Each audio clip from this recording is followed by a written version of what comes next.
नमस्कार, आर्य न्यूज देख रहे हैं आप। मैं हूं आपके साथ पल्लवी सिंह। रुक करेंगे इस वक्त की बड़ी खबरों की ओर। शुरुआत करते हैं आगरा से, जहां से एक बड़ी खबर सामने आ रही है। आपको बता दें कि आगरा में एक खबर सामने आई जिसके चलते हथियारों का खुलेआम प्रदर्शन किया जा रहा है। दरअसल ये वीडियो सामने आया है जहां पर आप देख सकते हैं कि ये दो दबंग यहां पर खड़े हुए हैं और खुलेआम बिना किसी डर के हथियारों का प्रदर्शन किया जा रहा है।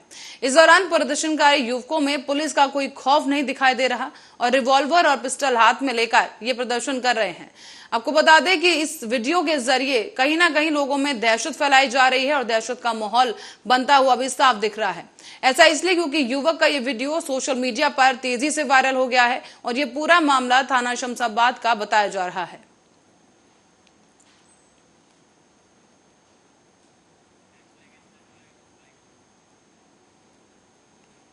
और उत्तर प्रदेश के मुख्यमंत्री योगी आदित्यनाथ का 50वां जन्मदिन भाजपा कार्यकर्ताओं ने पूरे सोनभद्र में धूमधाम से मनाया।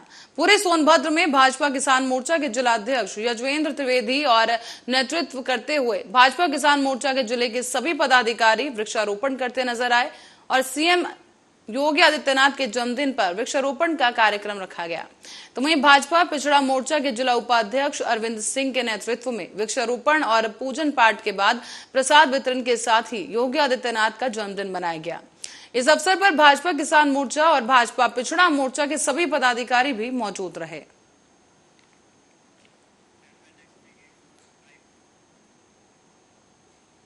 और सोनभद्र के शक्तिनगर पुलिस ने बीते दिनों हुई एनटीपीसी आवासीय परिसर में लाखों की चोरी की प्रेस वार्ता कर खुलासा कर दिया है। दरअसल चोरी किए गए सभी सामानों की बरामदगी करते हुए 2 चोरों को भी गिरफ्तार कर लिया गया। साथ ही इन दोनों अभियुक्तों को न्यायालय में पेश किया गया और कार समेत लैपटॉप, चांदी के सिक्के, मिक्सर और तमाम सामान को भी बरामद किया गया है। दरअसल पिपरी क्षेत्राधिकारी के कुशल निर्देशन में शक्तिनगर पुलिस ने यह बड़ी चोरी का पर्दाफाश करते हुए इन दोनों अभियुक्तों को गिरफ्तार कर लिया है।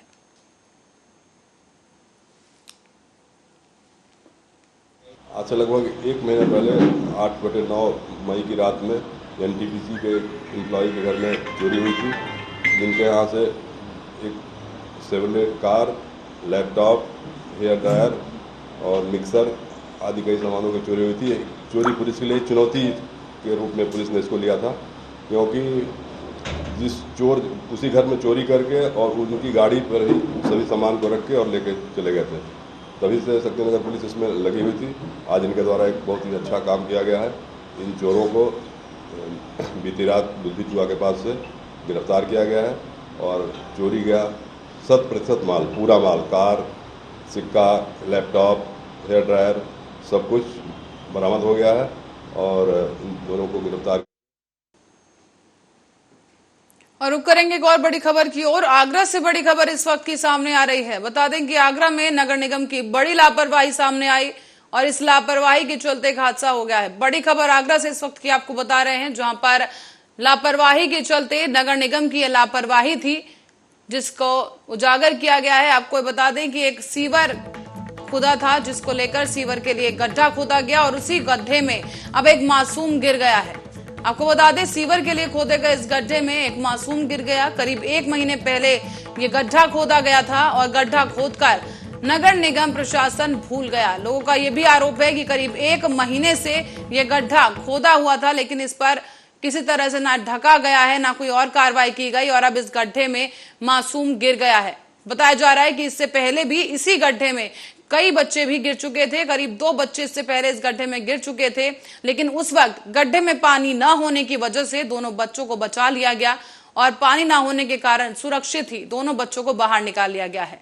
ये पूरा मामला आपको बता दें कि थाना लोहा मंडी के क्षेत्र मोती कुंज का बताया जा रहा है, जहां नगर निगम की लापरवाही का खामियाजा ये ग्रामीण भुगत रहे हैं। इनका कहना है कि आए दिन इस गड्ढे की वजह से हादसे होते रहते हैं और अब हाल ही में जो ताजा खबर सामने आई आगरा से कि एक बच्चा इस गड्ढे में गिर गया है। आप देख सकते हैं काफी बड़ा गड्ढा है जो सीवर के लिए नगर निगम द्वारा खोदा गया, लेकिन इसके बाद 1 महीना बीत जाने के बाद अब तक इस गड्ढे को लेकर कोई ध्यान आकर्षित नहीं किया जा सका बड़े अधिकारियों का और नगर निगम इस गड्ढे को खोदकर मानो भूल गया हो। लोगों में इस वक्त काफी आक्रोश है।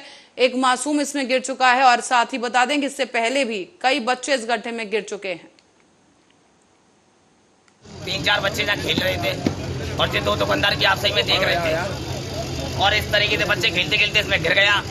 मैं तो अपने घर पे खाना खा रहा था, मुझे मालूम पड़ी किसी यहाँ भाई का बच्चा इसमें गिर गया है। तुरंत मैं तो भाग कर आया और मैंने उसको बच्चे को बचाया। अब ये परमात्मा का है और जो खोद के जिसने डाला है, जिसने भी जो खोद के डाला है, सबसे पहले उस आदमी पे कार्रवाई करी जाए जिसने जो गड्ढा खोदा है। कितनी उम्र थी बच्चे की? बच्चे की उम्र कम से कम होगी 6-7 साल की होगी। ये गड्ढा पिछले कितने दिनों तक खोदा पड़ा है? 20 से 25 दिन उस गड्ढे को हो गए और जो सामने गड्ढा है दूसरे मोड़ पर उसे 1.5 महीना करीब हो गया। तो ये कोई कर्मचारी इसको अभी तक भरने के लिए आना है या ऐसे ही पड़ा है खोदने के कोई नहीं आया। अब बच्चा कहाँ है? अब तो इस टाइम अस्पताल में भर्ती है, पुष्पांजलि अस्पताल में भर्ती है। और अब रुक करते हैं अगली खबर की ओर। एटा में भीषण सड़क हादसा हो गया जिसकी खबर सामने आ रही है। यहां पर बीच सड़क पर खड़ी एक रोड रोलर से मिल्क वैन टैंकर टकरा गया, तो वहीं टक्कर होते ही रोड रोलर के परखच्चे उड़ गए जबकि कैंटर पलट गया है। आपको बता दें कि इस बीच भीषण टक्कर में एक व्यक्ति गंभीर रूप से घायल भी हो गया।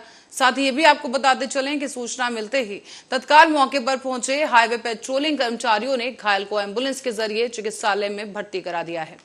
दरअसल आपको बता दें कि हाइड्रा की मदद से रोड रोलर को मलबा हटाया गया है और वहीं जनपद के थाना मलवान क्षेत्र के अंतर्गत पुलिस चौकी सेंथरी की पास की घटना बताई जा रही है, जहां पर सड़क किनारे खड़े रोड रोलर में एक टैंकर घुस गया और इसकी वजह से भीषण हादसा हुआ है। हालांकि इस दौरान एक व्यक्ति गंभीर रूप से घायल बताया जा रहा है जिसको उपचार के लिए अस्पताल में भर्ती कराया जा चुका है।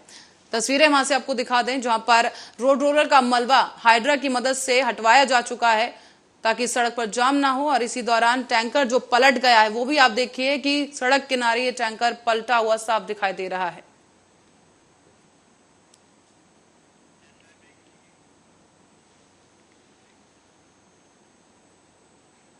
और इस बीच बढ़ेंगे एक और बड़ी खबर की ओर। हरदोई से इस वक्त की बड़ी खबर सामने आ रही है जिससे आपको रूबरू करा दे कि हरदोई में महिलाओं के बीच जमकर हाथापाई का एक मामला सामने आया है। किसी बात को लेकर यह विवाद हुआ जहां महिलाओं के साथ हाथापाई का ये वीडियो वायरल हो गया है। आपको बता दें शाहबाद कोतवाली के सामने का ये पूरा मामला है जहां पर महिलाओं को लड़ते झगड़ते देखा गया और इसी बीच दोनों महिलाओं के बीच में किसी बात को लेकर विवाद शुरू हुआ था और ये विवाद इतना बढ़ गया कि महिलाओं के बीच हाथापाई हो गई और हाथापाई का ये वीडियो सोशल मीडिया पर वायरल हो गया है। शाहबाद के कोतवाली क्षेत्र का ये पूरा मामला बताया जा रहा है जहां महिलाओं के बीच हाथापाई हुई। हालांकि किस कारण की वजह से हाथापाई हुई है इसकी स्पष्टि अभी तक नहीं हो पाई है, लेकिन आपको बताते चलें कि आप देख सकते हैं तस्वीरें भी आपको दिखा रहे हैं कि यहाँ पर महिलाओं के बीच कहासुनी हुई और उसके बाद मामला बढ़ता चला गया और दोनों के बीच हाथापाई होने लगी। बहरहाल किसी बात को लेकर ये विवाद शुरू हुआ था और इसी बीच महिलाओं के बीच हाथापाई हुई है और अब इसका वीडियो भी सोशल मीडिया पर जोरों से वायरल हो रहा है। महिलाओं के बीच हाथापाई का ये वीडियो सामने आया है जिसके चलते शाहबाद कोतवाली के सामने का ये पूरा मामला बताया जा रहा है जहां किसी बात को लेकर दो महिला पक्ष के बीच में विवाद हो गया।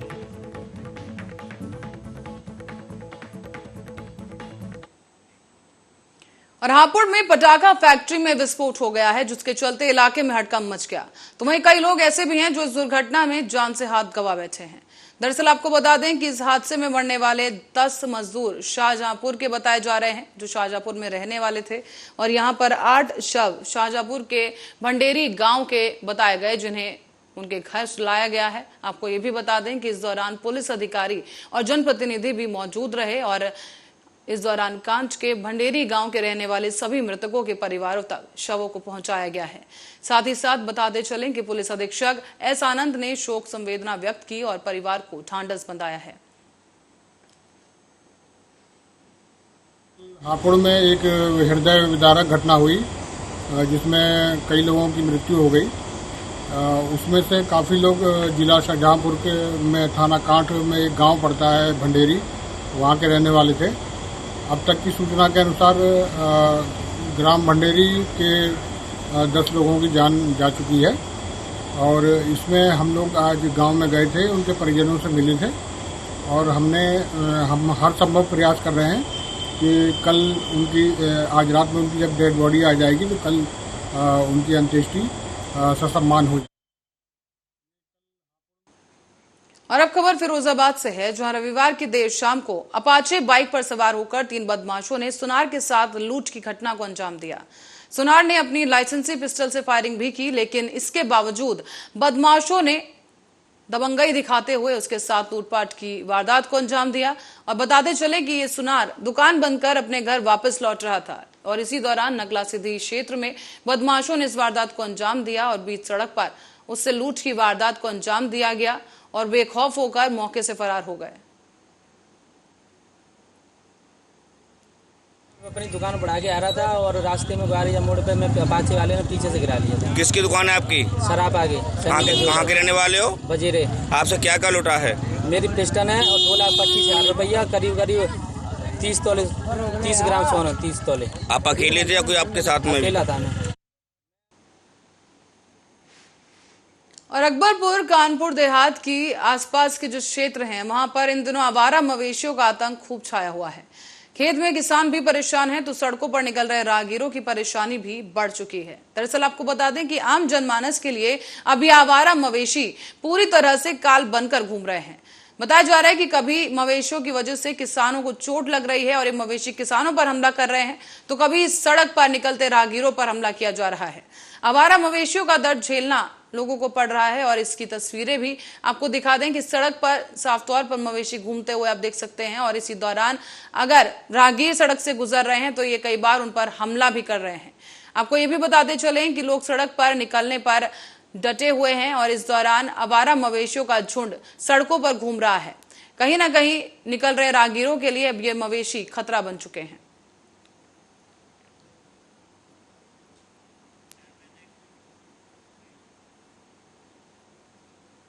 अब बढ़ते हैं अगली खबर की ओर। बरेली के फतेहगंज के ग्राम सतुइया में ये मामला सामने आया है, जहां पर सरकारी स्कूल में पढ़ने वाली एक 7 साल की बच्ची की आंखों की रोशनी चली गई और इसका कारण जानकर गांव में हर कोई आक्रोशित है।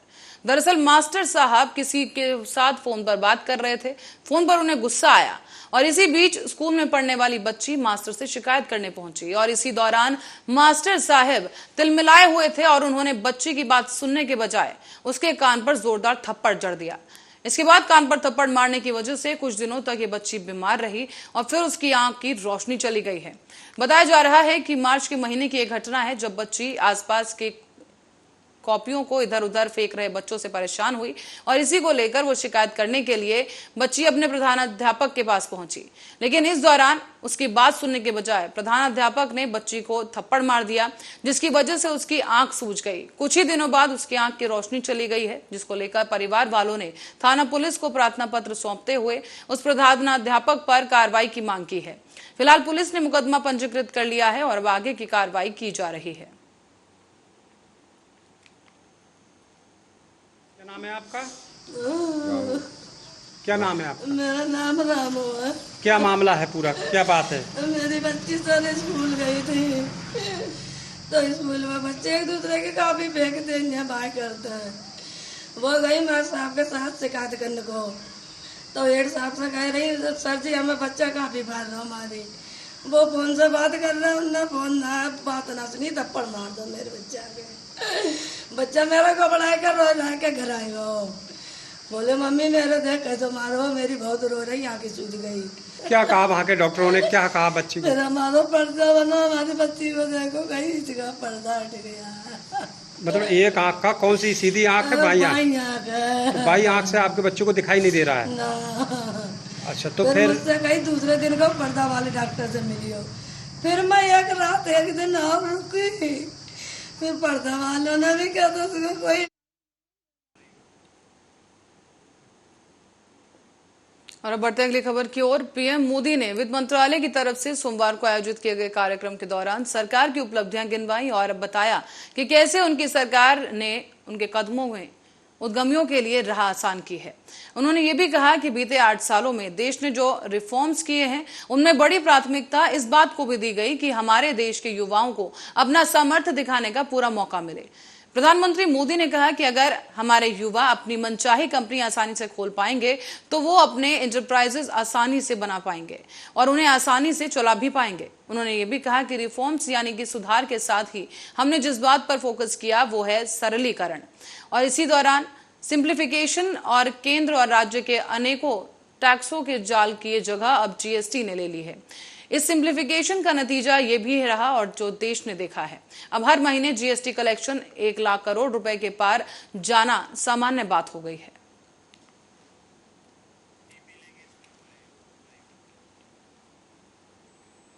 अब पैगंबर मोहम्मद पर टिप्पणी के मामले में बीजेपी ने अपनी पार्टी प्रवक्ता नुपुर शर्मा को पार्टी से बाहर कर दिया है, लेकिन मामला शांत अभी भी नहीं हुआ, क्योंकि इस मामले पर अब एआईएमआईएम के असाउद्दीन ओवैसी ने कहा है कि नुपुर शर्मा की गिरफ्तारी होनी चाहिए। उन्होंने कहा कि देश के मुसलमानों की बात आती है तो पीएम मोदी उनकी सुनते नहीं। आज ओवैसी ने पत्रकारों से बात करते हुए बीजेपी और पीएम मोदी पर जमकर भड़ास निकाली। उन्होंने ये भी कहा कि पीएम मोदी को 10 बार याद आया है कि नुपुर शर्मा को पार्टी से बाहर निकाला जाए। बीजेपी अपने लोगों को बोलती है कि जाकर गाली दो। उन्होंने कहा कि बीजेपी अपने प्रवक्ताओं से कहती है कि टीवी डिबेट में हेट स्पीच दो। ओवैसी यही नहीं रुके, उन्होंने ये भी कह दिया कि ये पीएम की विदेश नीति की नाकामी है कि बाहरी देशों ने जब नुपुर शर्मा की टिप्पणी पर आपत्ति जताई तब उन्हें पार्टी से बाहर किया गया। उन्होंने ये भी कहा कि नुपुर शर्मा की गिरफ्तारी होनी चाहिए और उन्होंने कानपुर की घटना का जिक्र करते हुए कहा कि कानपुर हिंसा की घटना पर तो बीजेपी ने तुरंत एनएसए लगा दिया, लेकिन पैगंबर मोहम्मद पर विवादित टिप्पणी करने वालों पर कोई कार्रवाई नहीं की गई।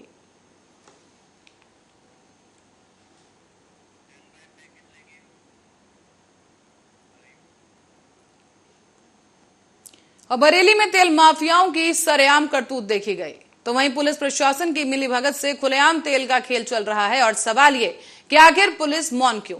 पूरा मामला क्या है, विस्तार से समझेंगे इस रिपोर्ट के जरिए।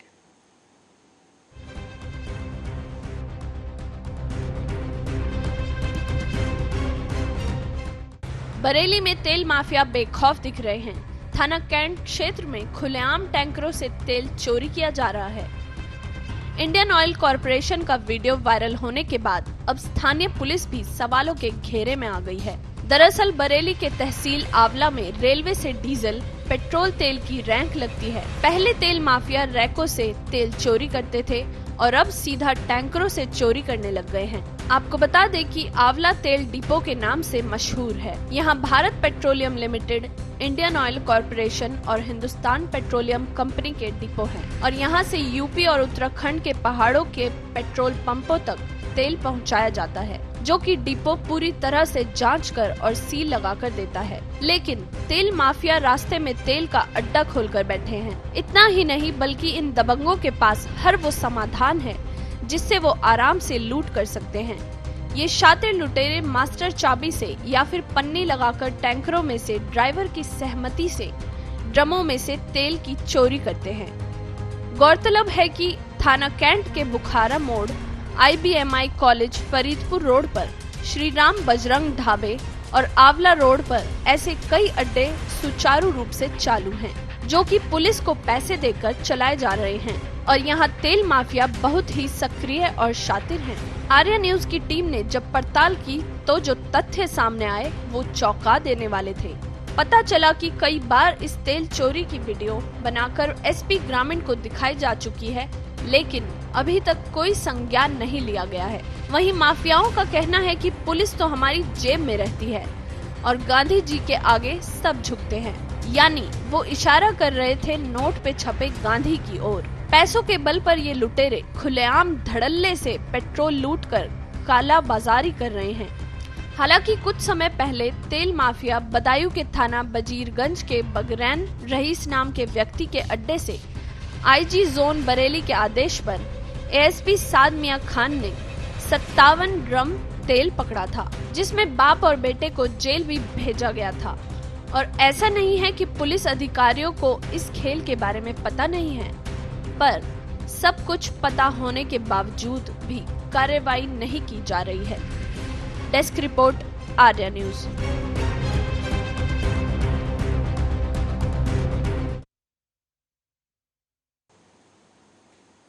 और इसी के साथ ही फिलहाल के लिए बुलेटिन में इतना ही। बने रहे आप हमारे साथ, देखते रहे आर्या न्यूज।